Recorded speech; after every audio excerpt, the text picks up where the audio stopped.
Mwanangu. Mbona mama anataka kuacha peke yako? Yote kwa sababu ya tamaa. Mama yako ana tamaa mwanangu. Kapendwa na liarabu fulani, lile liarabu kalipendea pesa. Na kule kwenye mapenzi yao, mama yako kafuata pesa, hajafuata mapenzi. Mimi ndio mwanaume wake wa kwanza. Tunajua wanawake wana tamaa. Lakini nimekomaa na wewe damu yangu. Ili nikutunze usihangaike. Ndio maana natembea peku yote kwa sababu yako mwanangu. Umekaa ndani ya moyo wangu, ndo damu yangu mwanangu. Ndio maana sijakuacha. Ndio maana mpaka sasa bado uko na babako. Najua machungu ya maisha, najua wewe ndo damu yangu. Na mama yako alikuwa ni shamba tu mwanangu. Lakini mimi ndo nilitoa mbegu mpaka kazaliwa wewe mwanangu. Mimi ndo babako.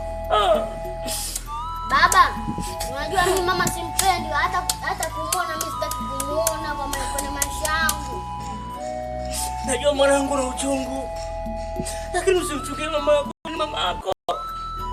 Japo siku zote wanawake sijajua wanataka nini kwenye haya maisha. Mama yako ndo alifanya kila kitu maisha yako ya magumu. Mama yako ndo alifanya kabisa unaelewa na mtu mmoja. Na mzazi mmoja. Yote kwa sababu ya nini mwanangu? Wanawake wana tamaa. Baba. Niambie mwanangu. Mbona sasa unalia? Kwa sababu ya maumivu ya moyo mwanangu. Kwa sababu ya maumivu ya moyo mwanangu.